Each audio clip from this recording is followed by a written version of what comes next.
a lo que determina el artículo 47 de la Constitución de la República. Sí, muy buenos días. Efectivamente, nosotros consideramos que ha existido un abuso de atribuciones por parte del ministro del Trabajo, de la ministra de la Política, quienes en forma arbitraria han tomado una decisión de carácter administrativo que está afectando a los servidores públicos del país. Es por eso que nosotros, como bloque plurinacional y de izquierda, respaldamos las acciones legales que están haciendo los servidores públicos ilegítimamente despedidos. Creemos que la aplicación del decreto ejecutivo carece de legalidad y de legitimidad, en virtud de que ya la Asamblea Nacional en su debido momento rechazó el carácter de renuncia voluntaria obligatoria, porque es contradictorio precisamente. Donde hay voluntad, o es voluntario o es obligatorio. No hay obligatoriedad. Es por eso que creemos que la Corte Constitucional debe pronunciarse, no debe seguir postergando su pronunciamiento. Sin embargo, más allá de aquello, creemos que la Asamblea Nacional también puede adelantar una serie de acciones de carácter legislativo que frenen este tipo de abusos y arbitrariedades. Entre ellas debo anotar que el compañero asambleísta Jorge Escala está ultimando los detalles para llamar a juicio político al ministro de Trabajo.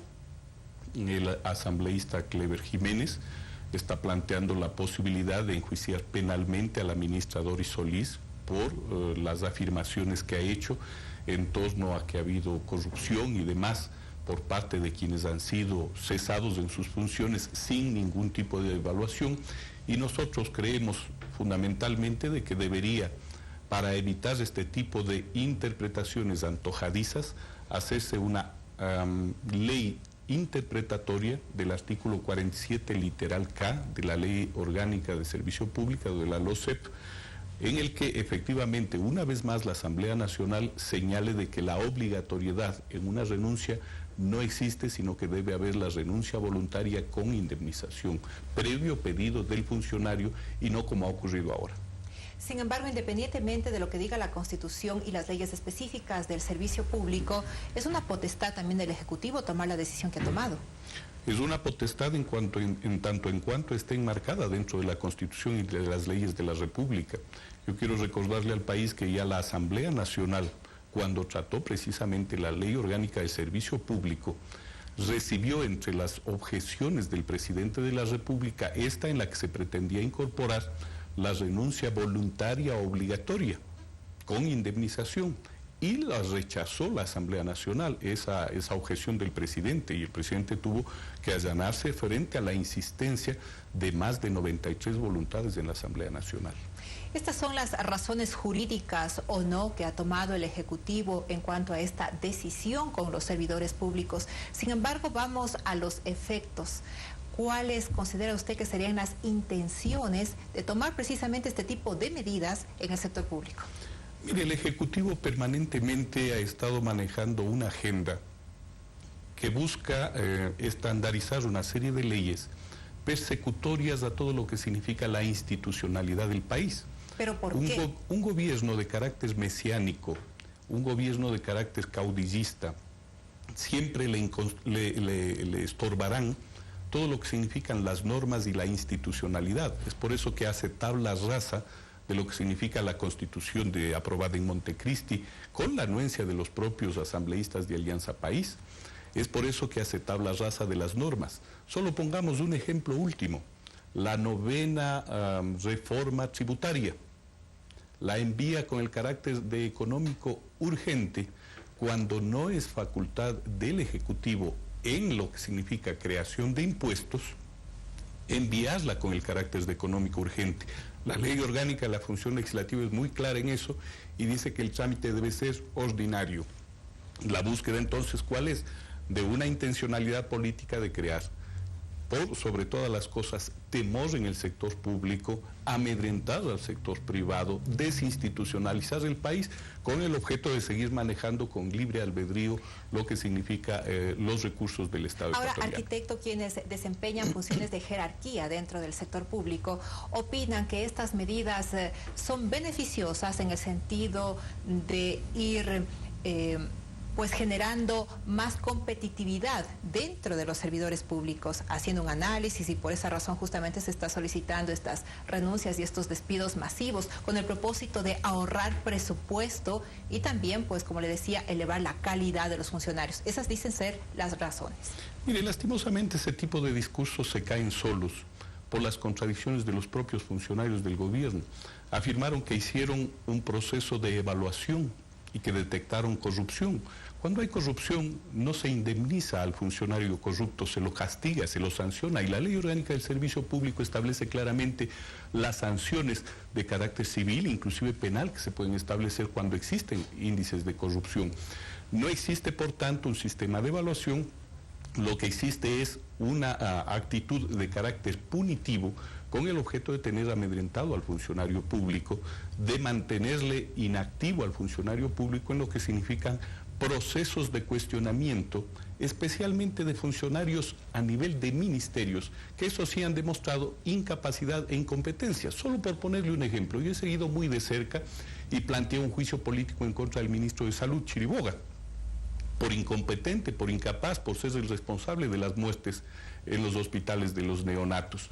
El único que debía haber sido despedido y enjuiciado, no solo políticamente, sino inclusive penalmente, en todo este proceso que se ha dado especialmente con el colapso de la salud, no debieron haber sido médicos especialistas de reconocida trayectoria y que no existe en el país.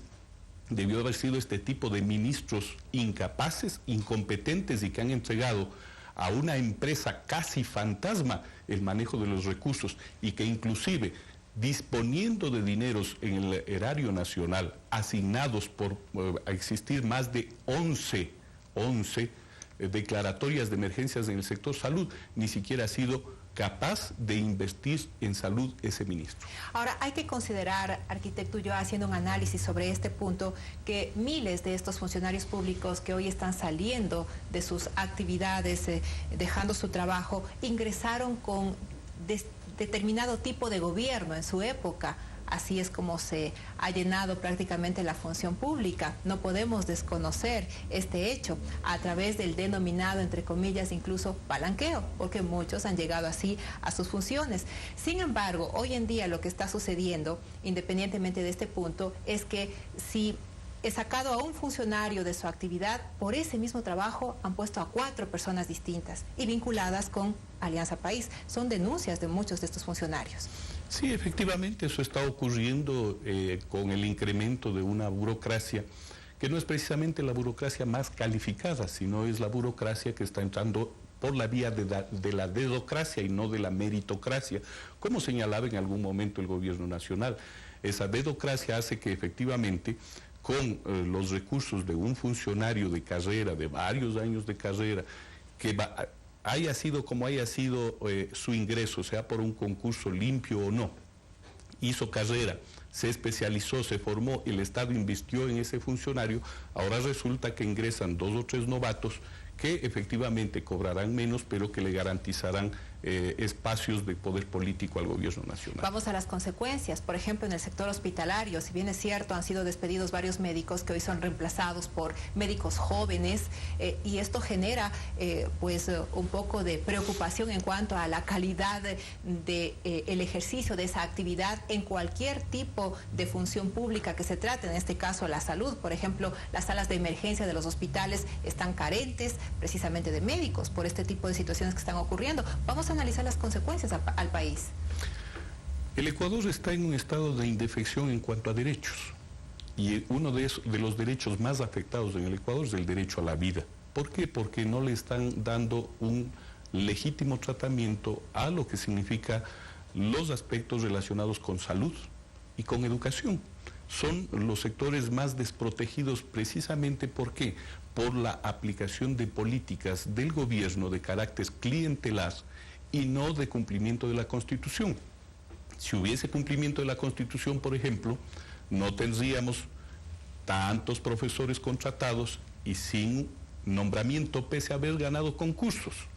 Si hubiese una política clara de salud, no estuviésemos pasando por lo que ahora pasamos, un colapso en los hospitales y una protección permanente a funcionarios incapaces.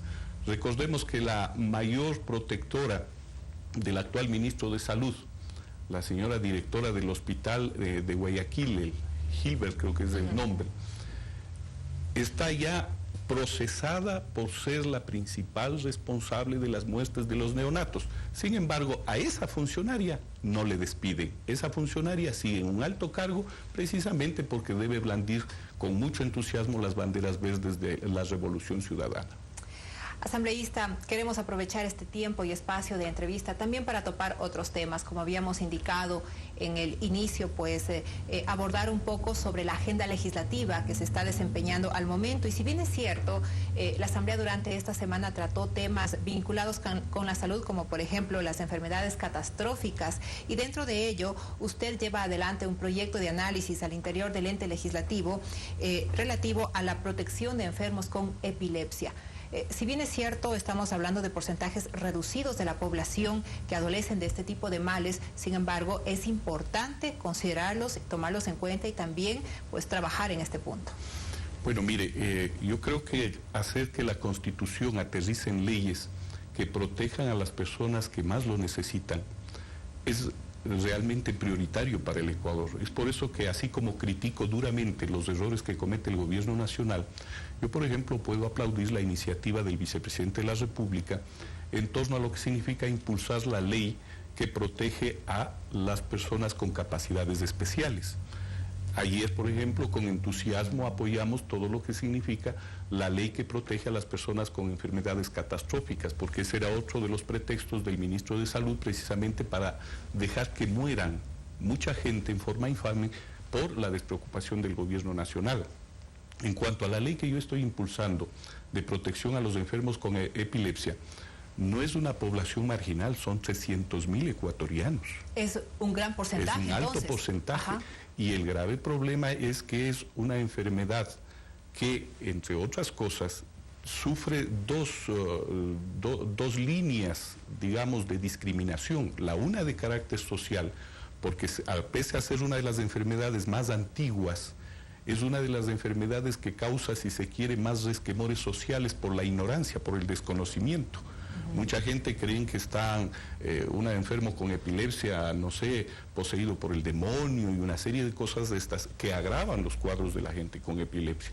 Y el otro fenómeno ya es de carácter burocrático, en donde en muchas de las ocasiones inclusive son discriminados laboralmente las personas con epilepsia, cuando todos sabemos que una persona con epilepsia lo único que tiene es sus crisis que duran entre segundos y minutos, y luego son personas con legítimos derechos a trabajar, a hacer su vida, a tener derecho a créditos, a seguridad social, etcétera, etcétera, y lastimosamente esto no se está dando actualmente en el país. Esto significa que usted incluso apoyaría esta gestión en la vicepresidencia de la República para obtener el apoyo necesario para garantizar el desarrollo incluso de este tipo de personas. Yo he señalado, la ley de personas con discapacidades es necesaria para el país, aplaudo, y habría que incorporarse también este hay que incorporar estas leyes que son diferentes a las personas con discapacidad.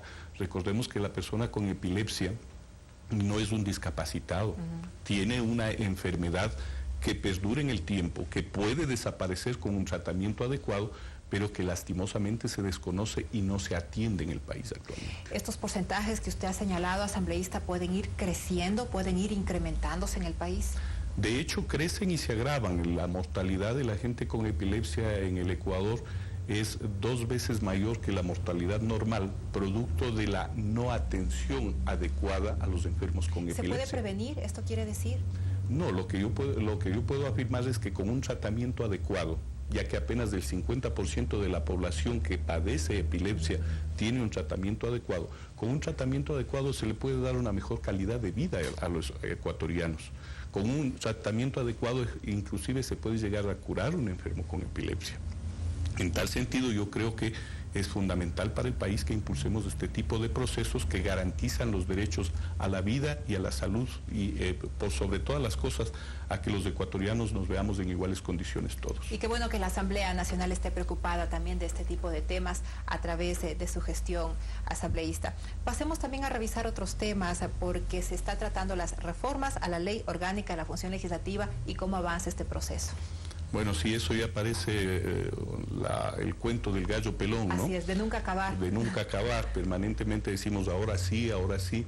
Yo ayer conversaba con el presidente de la Asamblea, Fernando Cordero, y decía que en esta semana sí vamos a ir al segundo debate. Esperemos que en ese segundo debate se recojan los permanentes cuestionamientos que hemos hecho a las deficiencias que tiene la ley orgánica de la función legislativa.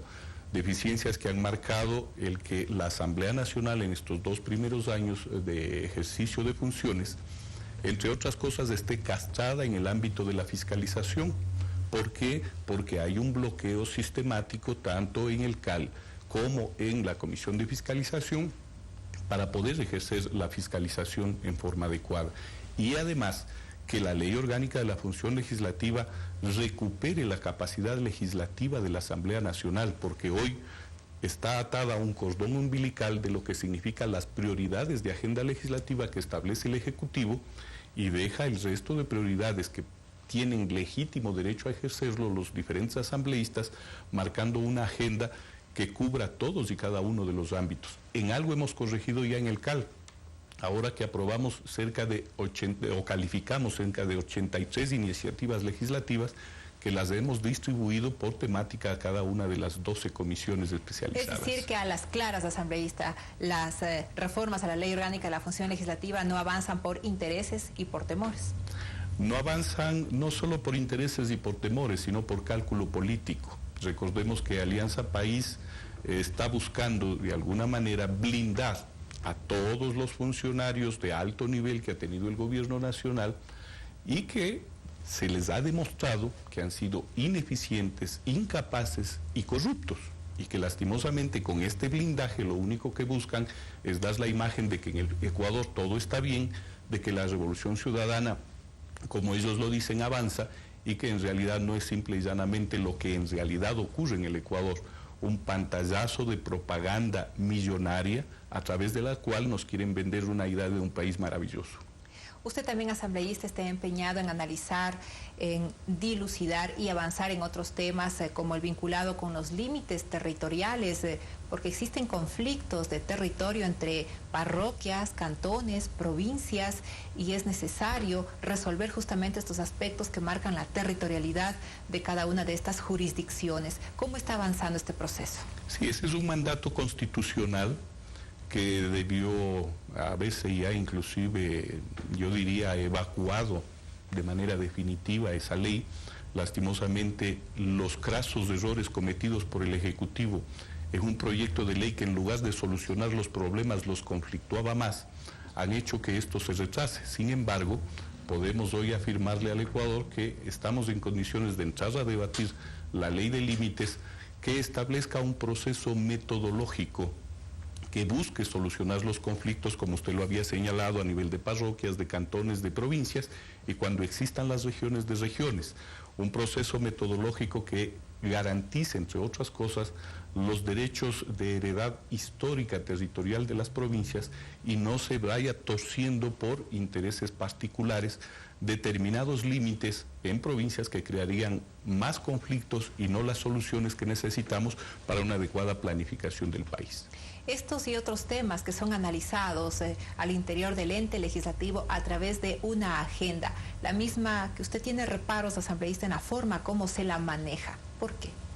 Mire, la agenda legislativa, a nosotros nos entregaron lo que denominaban el Plan Legislativo de 2010-2013, y si usted analiza, lógicamente todo es prioritario, pero lo grave de todo esto es que la prioridad por parte del correísmo está dada en función de lo que les ordenan desde Carondelet y no precisamente de lo que deviene de los mandatos de la Constitución de la República. Recordemos que la Constitución de la República señaló que para reactivar la economía necesitamos democratizar el derecho al agua. Sin embargo, la ley que toca esta temática está represada. Necesitamos garantizar que funcione un país agrícola en forma adecuada. Necesitamos la ley de tierras, también está represada. Necesitamos leyes que vayan a garantizar el aspecto ambiental, también están represados, y más bien nos envían disfrazado de ambiente un paquetazo tributario que de vez de lo único que tiene es todo lo agrio que puede generar un vez de limón como el de Alianza País. Sin embargo, pese al panorama como está, la lucha continúa. La lucha no solo continúa al interior de la Asamblea Nacional, yo creo que la lucha la están levantando los pueblos en defensa de lo que significa una constitución por la que apostó para garantizar un cambio con equidad. Al gobierno nacional esta constitución ya le incomoda y es por eso que hace tabla rasa de lo que significan los derechos adquiridos a través de esta constitución. En función de eso, legisladores, en función de eso, organizaciones sociales siguen y seguirán luchando para que esta constitución se haga realidad. Asambleísta, queremos agradecerle su presencia y los aportes que nos ha brindado a conocer dentro de la agenda legislativa y otros temas coyunturales que vive el país en esta entrevista. Gracias al arquitecto Francisco Ulloa, asambleísta, y también a todo el Ecuador por habernos acompañado en este espacio a través del SECREA, más de 60 canales comunitarios y regionales del Ecuador asociados. Y recuerden que con nosotros será hasta una próxima oportunidad. Transmitida por Unción, Nordvisión, Color TV, OKTV, Mundo Canal, TV Más, Costanera, UTV, TV Norte, VTV, TV Agro, Manavisión, Televisión Manavita, Saracay TV, TV Hoy, Teleandina, RTU, Asomavisión, Telesucesos, Unimax, Ecovisión, Lídervisión, TVS, Ecuavisión, Telegalápagos, Telemar y TV Católica Los Encuentros.